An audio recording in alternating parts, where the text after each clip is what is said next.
چند دنوں کے بعد حضرت ابراہیم رحمۃ اللہ تعالی علیہ کے گھر میں ولادت کے آثار نظر آئے. ان کی اہلیہ محترمہ حملہ ہوئی اور اس کے بعد جو بشارتوں کا سلسلہ ہوا سنیے. جب ان کے گھر میں 7 مہینے کا حمل یا 6 مہینے کا حمل تھا، یہی ابراہیم مجذوب رحمۃ اللہ تعالی علیہ پورے سمنان میں گلی میں ڈھنڈورا پیٹتے ہوئے اعلان کرتے تھے: باخبر ہوشیار ملاحظہ ہو، باخبر ہوشیار ملاحظہ ہو. سارے لوگوں کو رات میں یہ جگاتے تھے اس طرح سے ڈھنڈورچی بن کر کے. سارے لوگ کان لگا کر کے سنتے تھے کہ بابا کس چیز کا اعلان کر رہے ہیں. جب ابراہیم مجذوب رحمۃ اللہ تعالی علیہ ڈھنڈورا پیٹ کر اعلان کرنے لگے، سارے اپنی اپنی مسندوں سے اتر جائیں، اس لیے کہ امام کے آنے کا وقت ہو چکا ہے. حضرات اہل سنت، السلام علیکم ورحمۃ اللہ وبرکاتہ. میں ہوں آپ کا میزبان اسرار قادری اور آپ دیکھ رہے اسرار قادری نیٹ ورک کے پلیٹ فارم سے. ناظرین کرام، آج کے جو ہمارے موضوع ہے نا وہ مخدوم اشرف جہانگیر سمنانی رحمۃ اللہ علیہ کے حوالے سے ہے. جیسے کہ مخدوم اشرف جہانگیر سمنانی رحمۃ اللہ علیہ جب دنیا میں تشریف نہیں لائے تھے تو ان کے گھر کے میں کیا کیا آثار نظر آئے تھے اور ان کو دنیا میں تشریف لانے کے بعد کیسے خوشحالیاں ہوئی اور وہ ملک ہندوستان میں کس طرح تشریف لائے. یقیناً حضرات آج اسی کے بارے میں یہ بیان سننے جا رہے ہیں. مفتی سلمان اجری صاحب نے یہ بیان کیے ہیں، تو آپ حضرات اس ویڈیو میں انت تک بنے رہیں، بیان کو پورا سنیں. یقیناً آپ کو سمجھ میں آ جائے گا کہ مخدوم اشرف جہانگیر سمنانی کہاں کے رہنے والے تھے، کس طرح دنیا میں تشریف لائے اور آنے کے بعد کیا کیا کرامتیں انہوں نے دکھائی، کس طرح پرچم اسلام پھیلایا. ناظرین کرام، یقیناً اس ویڈیو میں انت تک بنے رہیں. ویڈیو کو شروع کرتے ہیں، آپ حضرات بیان کو سماعت فرمائیں. ہندوستان کے اکابر اولیاء کاملین میں ایک نام سلطان مخدوم اشرف سمنانی رضی اللہ تعالیٰ عنہ کا ہے. میرے عزیزو،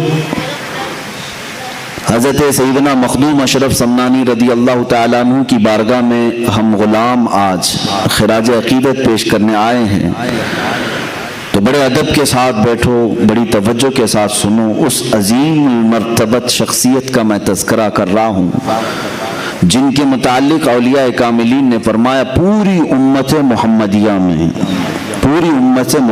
میں 2 اولیاء کرام کو جو فضیلت حاصل ہے وہ کسی اور کو نہیں ہے. 2 کس معنی میں؟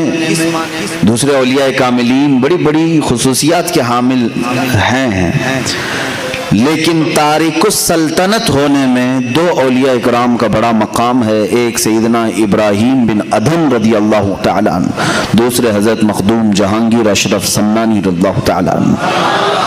یہ 2 وہ بزرگ ہیں جنہوں نے بادشاہت کی کرسی کو ترک کر کے فقر و فاقہ کو اختیار فرمایا.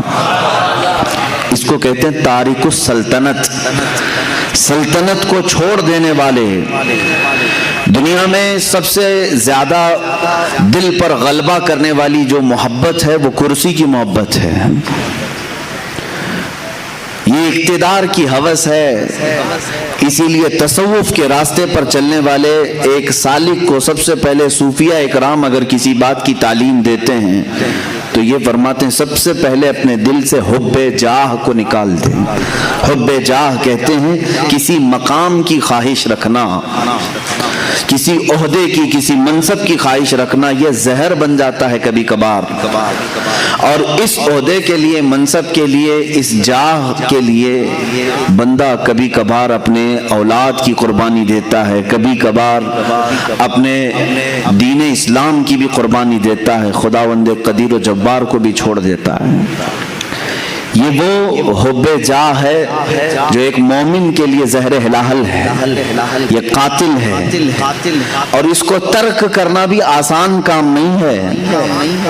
میں آج اس عظیم السلطنت، عظیم سلطان مخدوم جہانگیر اشرف سمنانی رضی اللہ تعالیٰ عنہ کے قدموں سے وابستہ ہو کر عرض کروں گا. 708 ہجری یعنی 8ویں صدی ہجری چل رہی تھی. اب یہ 15ویں صدی ہے. 8ویں صدی ہجری میں سمنان ایک علاقہ ہے ایران کا. ایران پہلے خراسان کہلاتا تھا.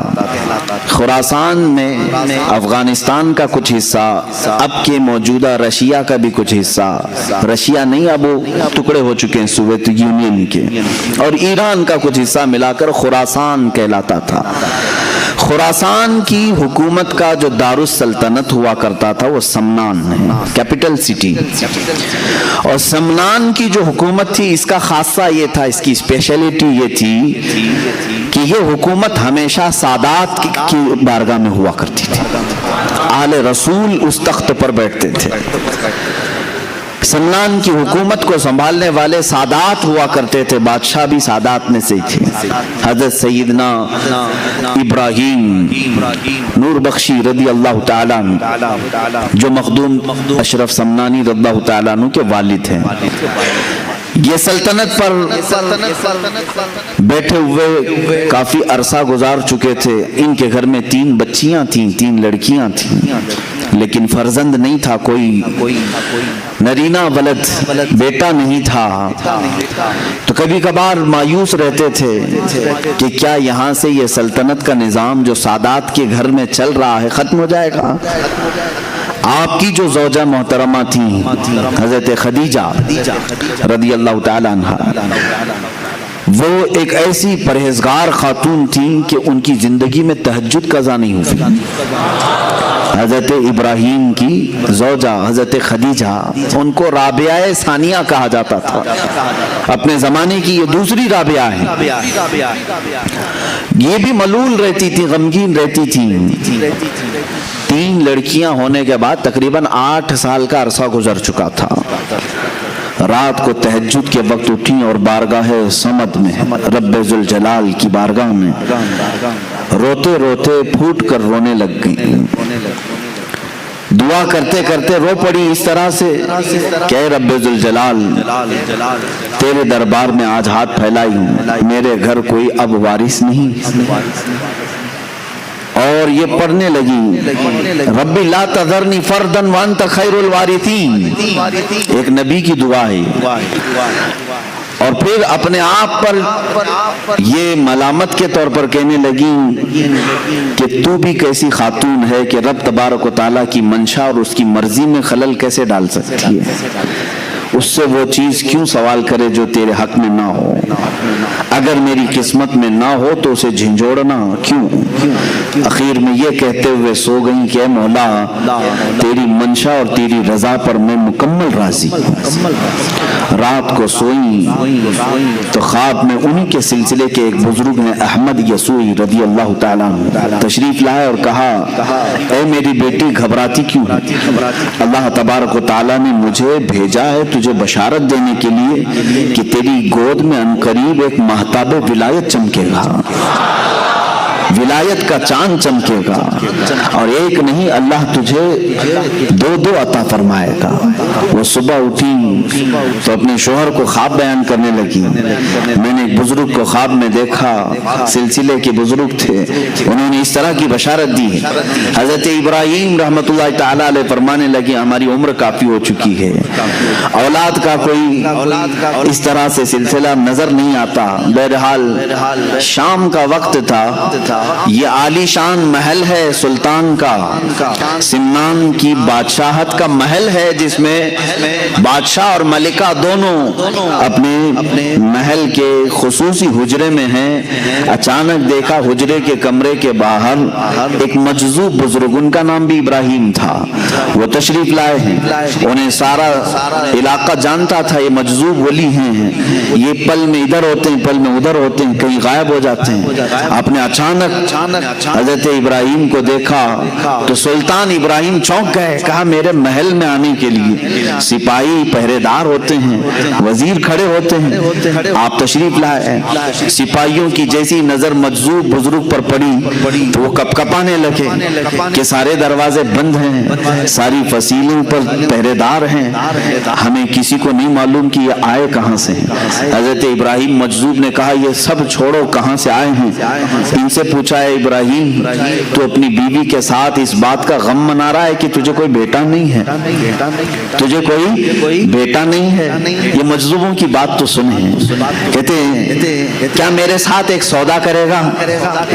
महल के अंदर मौजूद हजरत सुल्तान इब्राहिम उनकी बड़ी ताजीम करते थे। कहा बाबा आप तशरीफ लाएं। कुर्सी पर, अपनी कुर्सी पर बिठाया। कहा आप क्या सौदा करना चाहेंगे? उस वक्त जो सिक्के चलते थे, सोने के सिक्के, उसको अशरफी कहा जाता है। अशरफियां सुने होंगे आप, सोने की अशरफियां। कहा मुझे 1000 अशरफियां दे दे और एक अशरफ ले ले।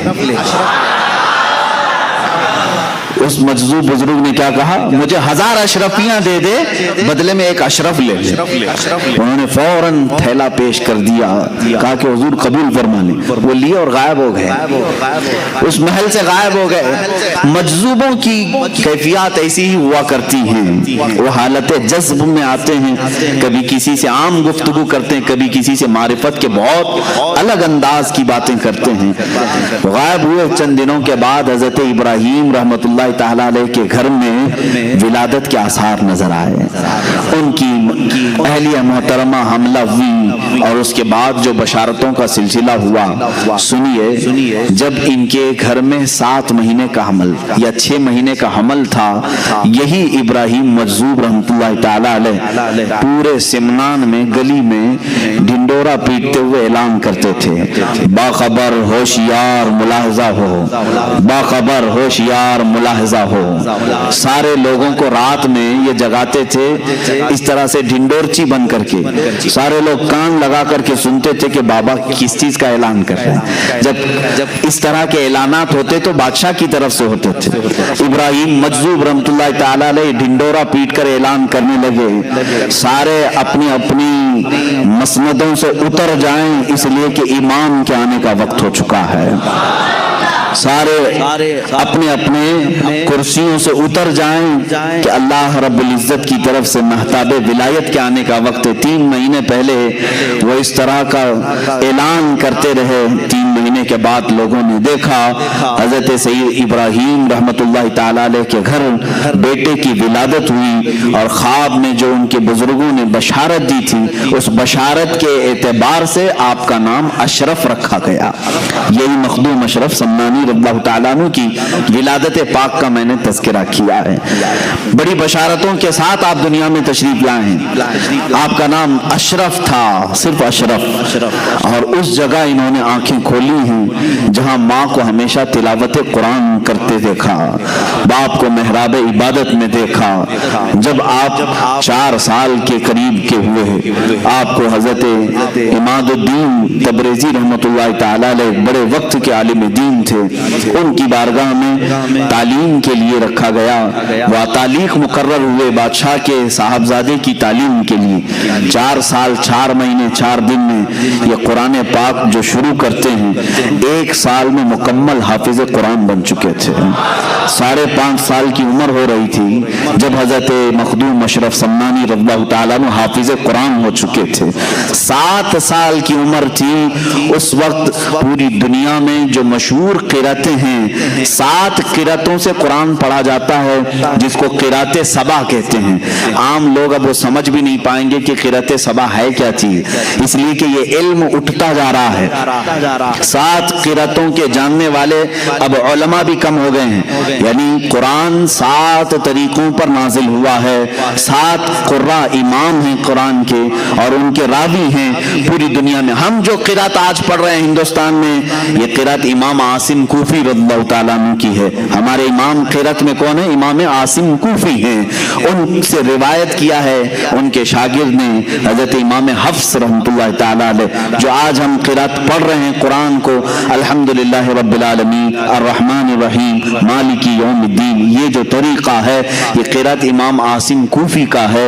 इस तरह 7 इमाम हैं कुरान पाक की क़िरात के। इसको आम आदमी नहीं समझ सकेगा, उसे मुकम्मल आलिम दीन बनना होगा, लुगत अरबी की जानकारी पूरी हासिल करनी होगी, ग्रामर पूरे सीखने पड़ेंगे।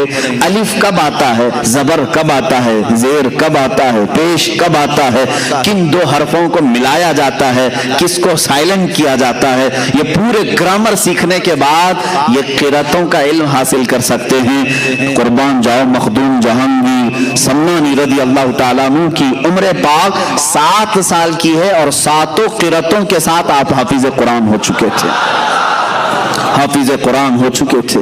अजीजा ने गिरामी, यहाँ तो 7 साल की उम्र में अभी बच्चे को कुरान का पहला पारा पढ़ना नहीं आता, देख करके वो अल्लाह के वली थे और अल्लाह ताला ने उन्हें इल्म लदुन्नी अता फरमाया। इल्म लदुन्नी कहते हैं जो गैब से दिया जाए। जब घर साफ सुथरा हो, माँ बाप की तरबियत अच्छी हो तो फैज भी अल्लाह ताला की तरफ से जल्दी उतरता है। ये माहौल का भी असर होता है। सादात का घराना था, जाहिर सी बात है अकल भी विरासत नबी में पाई थी, इल्म विरासत अली में पाई थी।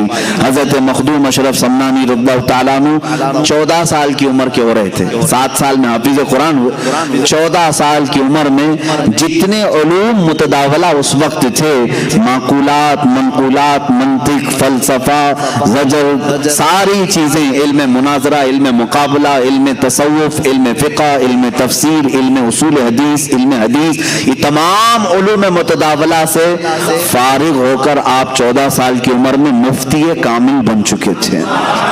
14 साल की उम्र में मुफ्ती कामिल बन चुके थे। अब जाहिर सी बात है 14 साल की उम्र का हाफिज, क़िरात सबा का कारी, बेहतरीन आलिम दीन, मुफ्ती कामिल, फाजिल, मुहद्दिस, फ़क़ीह, मुफस्सिर, 14 साल की उम्र में ये सब कुछ अल्लाह ने उन्हें गैब से अता फरमाया।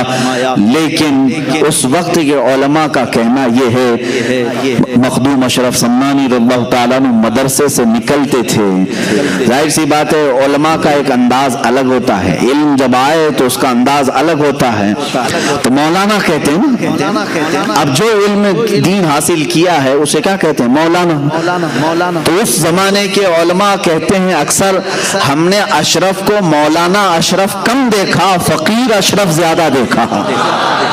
फकीर अशरफ का मतलब क्या है, इनके अंदर तमा हिर्स कुछ नहीं, बल्कि इल्म हासिल करने के बाद और इस कम उम्री में इतने मकामात हासिल करने के बाद भी ज़ुहद की तरफ ज्यादा तवज्जो थी, तर्के दुनिया की तरफ ज्यादा तवज्जो थी। अल्लाह उनका सदका हम गरीबों को अता फरमाए।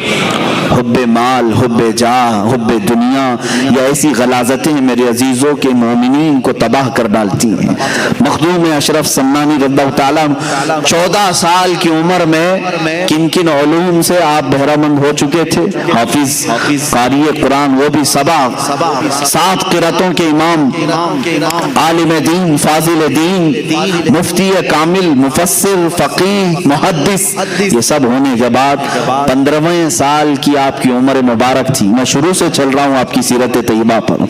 15वें साल की उम्र थी, आपके वालिद माजिद सैयद इब्राहिम रहमतुल्लाह ताला अलैह का विसाल हुआ। आपके इंतकाल के फौरन बाद ही 15 साल की उम्र में तख्ते शाही पर आपको बिठा दिया गया, बादशाहत का ताज आपके सर पर रख दिया गया।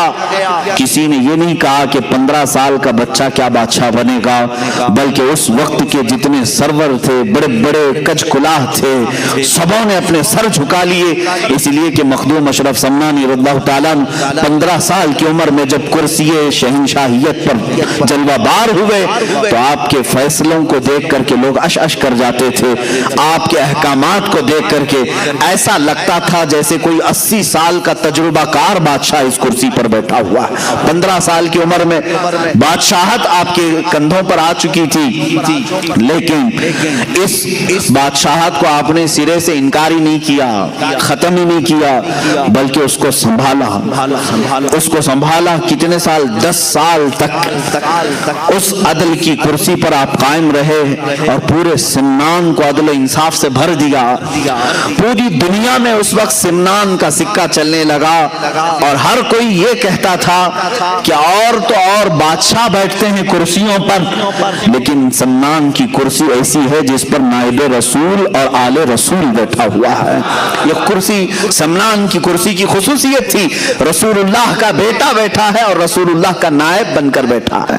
इल्म दीन का वारिस भी है और ज़ुहद और इत्तक़ा भी है और अल्लाह रब्बुल इज़्ज़त की अता करदा बेशुमार नेमतों से सरफराज भी है। मखदूम अशरफ समनानी रज़ियल्लाहु ताला 10 साल उस कुर्सी शहंशाहियत पर जलवा बार रहे।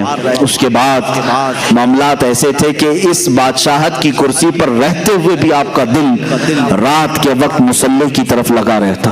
दिन भर अगर रियाया के मामलात देखते, वज़रा सिपाहियों के हालात देखते, रात के वक्त आते और तन्हाई में पूरी रात मुसल्ले पर गुजार देते थे।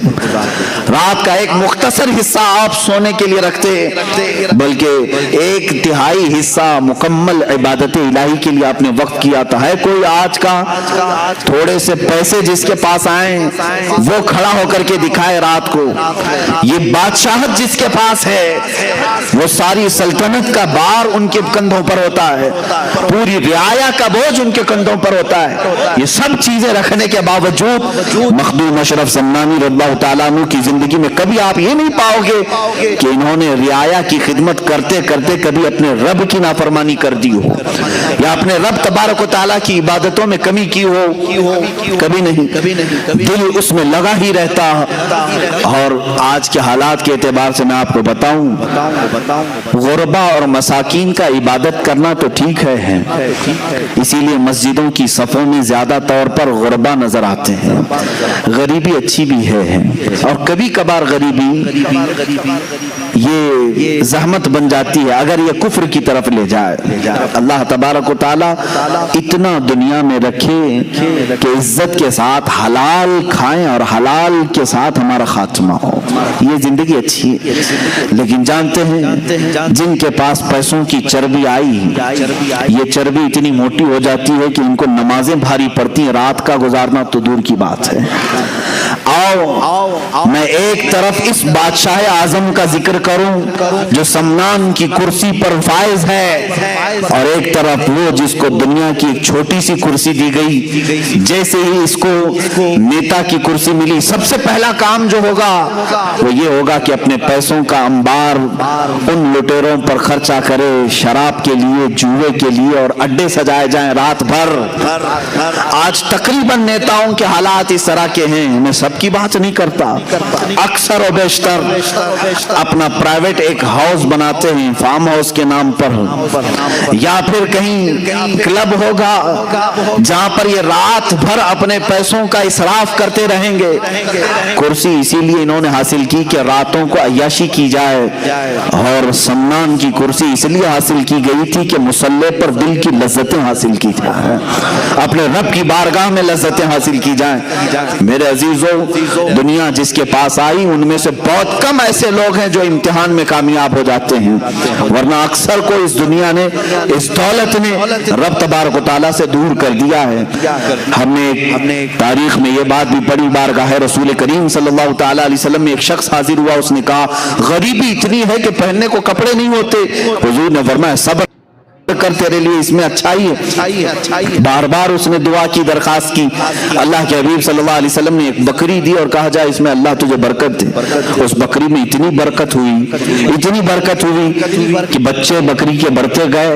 उस शख्स को मदीना छोड़ना पड़ा, बकरियों का रेवड़ रखने के लिए मदीने के बाहर एक मैदान में रहना पड़ा, और वहां रहते रहते इतनी बकरियों की फौज उसने जमा की।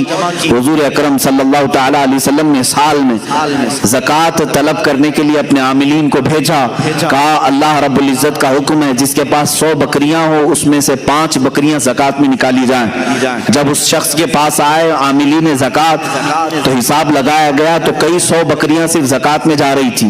उसने मना कर दिया कि मैं इतनी बकरियां ज़कात में नहीं दे सकता। ये वही शख्स है जो अपनी कमजोरी और गुर्बत की दरखास्त लेकर के, शिकायत लेकर के बारगाह रसूल में हाजिर हुआ।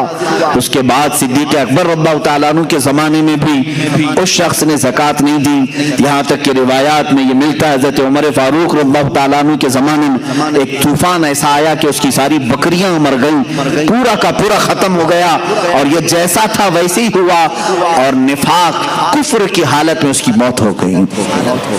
میرے عزیزو، کبھی کبھار مال اللہ اور اس کے رسول سے دور لے جاتا ہے، اسی لیے قرآن نے کہا انما اموالکم واولادکم فتنہ، تمہاری اولاد اور تمہارا مال تمہارے لیے آزمائش ہے۔ اللہ تمہیں یہ دے کر آزماتا ہے کہ جب میں تجھے مال دے دوں تو میری بارگاہ کے ساتھ لگا رہتا ہے، یا پھر چھوڑ کر کے دنیا کا تو طلبگار ہو جاتا ہے۔ عزیزان گرامی، سیدنا عمر فاروق رضی اللہ تعالیٰ عنہ کے گھر میں جب کبھی تحفے آتے، دولت آتی تو رونے لگ جاتے، رونے لگتے۔ آج دولت کی کس کو ضرورت نہیں ہے، ہم کو بھی ہے، آپ کو بھی ہے، ہم کماتے ہیں گھر چلانے کے لیے۔ امیر المومنین عمر فاروق رضی اللہ تعالیٰ عنہ کے گھر جب کچھ بڑا تحفہ آتا یا دولت آتی تو رونے لگ جاتے، پوچھتے کہ کیوں؟ فرماتے ہیں دولت جب بھی آتی ہے تو ساتھ میں اللہ کا امتحان بھی آتا ہے، مولا مجھے آزمانا چاہ رہا ہے، کہیں میں اس کے جمع خرچ کے حساب کتاب میں اللہ کی عبادت کو نہ بھول جاؤں۔ ہم نے دیکھا ہے حساب کرتے کرتے تو رات گزر گئی، 2 رکعت پڑھنے کی توفیق نہیں مل سکی۔ مخدوم اشرف سمنانی رضی اللہ تعالیٰ ان دولت مندوں میں سے نہیں تھے، ان سرمایہ داروں میں سے نہیں تھے جن کو اپنی دولت کی جمع اور خرچ کو حساب کرتے کرتے راتیں گزر جاتی ہوں، بلکہ یہ رعایا کے بھی معاملات دیکھتے اور رات کو اپنے رب کے حضور بھی حاضر ہوتے تھے۔ ظاہر سی بات ہے یہ سلسلہ زیادہ دن تک چلتا نہیں، 2 چیزیں ایک ساتھ چلانا بہت مشکل امر ہے۔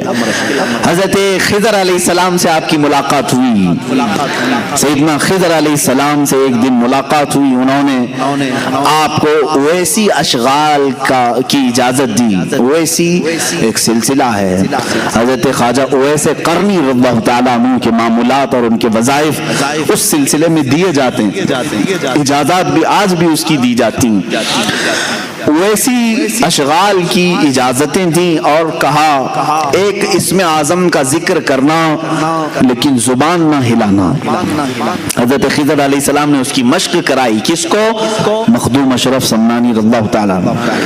وہ ذکر اس طرح کا ہوتا کہ زبان نہیں ہلتی لیکن دل سے اسے کہا جانے لگتا، اسم اللہ ہے یا اسم اعظم جو بھی انہیں تعلیم دی گئی۔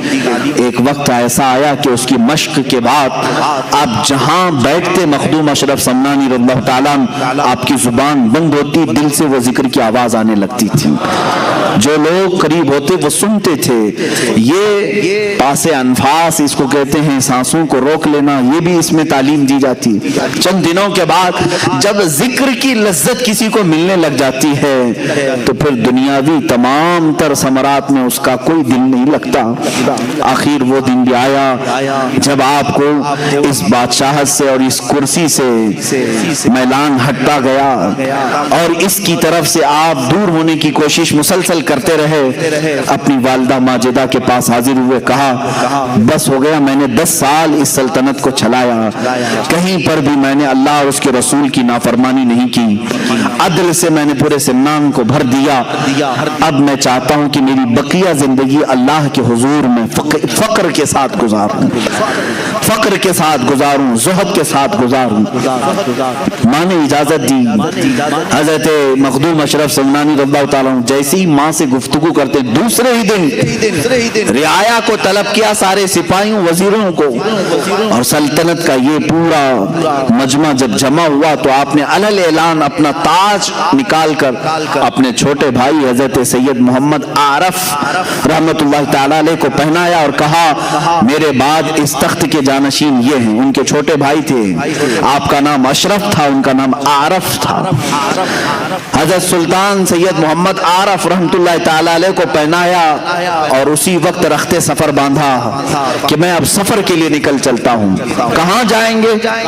اولیاء کاملین جب سفر کے لیے اٹھتے تھے تو ان کی منزل صرف اللہ رب العزت کی رضا ہوتی، کوئی پرٹیکولر گاؤں نہیں ہوتا، وہ نکل چلتے تھے۔ بس مجھے اس سمنان کی बादशाहाना जिंदगी से निकलना है। आपकी वालिदा माजिदा ने कहा, ये अलल ऐलान मत कहो, सादात की ये कुर्सी है, बादशाहत कई सालों से हमारे खानदान में चली है, तुम जा रहे हो ठीक है, लेकिन एक काम करो, चंद वजीरों को सिपाहियों को साथ में ले जाओ ताकि दुनिया ये समझेगी कि बादशाह किसी मुहिम पर जा रहा है, फिर लौटेगा। आपकी माँ के हुक्म पर आपने चंद वजीरों और सिपाहियों को साथ लिया और निकल पड़े। समनान के हुदूद से जब बाहर आए, आप जब समरकंद की तरफ, जो आज उज़्बेकिस्तान का एक इलाका है, पहले जो रशिया में था, उस तरफ की आपने सफर का इरादा फरमाया, बीच रास्ते में सारे सिपाहियों और वजीरों को वापस कर दिया और कहा, अब इस सफर में मुझे तन्हा छोड़ दो, मैं हूं और मेरा हामी व नासिर व मददगार मेरा मौला है। सफर पर निकले। मखदूम अशरफ समनानी रज़ियल्लाहु ताला अन्हु जिस वक्त सफर के लिए निकले थे, उस वक्त आपकी उम्र सिर्फ 26 साल की थी। यहां से दो चीजें मुझे मिलती हैं। जिंदगी गुजारने के लिए अल्लाह ताला ने तुम्हें दो तरीके की नियामतें अता की हैं। जब तुम्हारे पास माल आए तो इससे लुत्फ उठाओ, माल आए, दुनिया आए, इससे लुत्फ उठाओ अल्लाह की इबादतों के साथ। लेकिन मैं ये चाहता हूं कि कभी फक्र और ज़ुहद को भी इख्तियार करना चाहिए। ये मेरे लिए, अपने लिए भी नसीहत है और सबके लिए भी नसीहत है। हमने इन औलिया कामिलीन की जिंदगी में देखा, ये तख्त पर भी बैठे हैं और गुदड़ी भी पहने हैं। नजरीन इमाम, जैसा कि आपने ये बयान सुना है, यकीनन आपको पूरा समझ में आ गया होगा कि मखदूम अशरफ जहांगीर समनानी रहमतुल्लाह अलैह की विलादत किस तरह हुई और वो अपने ज़िंदगी में कैसे तालीम हासिल किए और अपने बादशाहत की कुर्सी छोड़ करके इस मुल्क हिंदुस्तान के लिए रवाना हुए। नाज़रीन इकराम, अगर बयान अच्छा लगा होगा तो वीडियो को लाइक जरूर कीजिएगा और चैनल पर पहली मर्तबा आए तो चैनल को सब्सक्राइब कर लीजिएगा। तब तक के लिए इतना ही, आप अपना ख्याल रखें। अब नेक्स्ट वीडियो के साथ। अस्सलाम वालेकुम व रहमतुल्लाहि व बरकातुहू।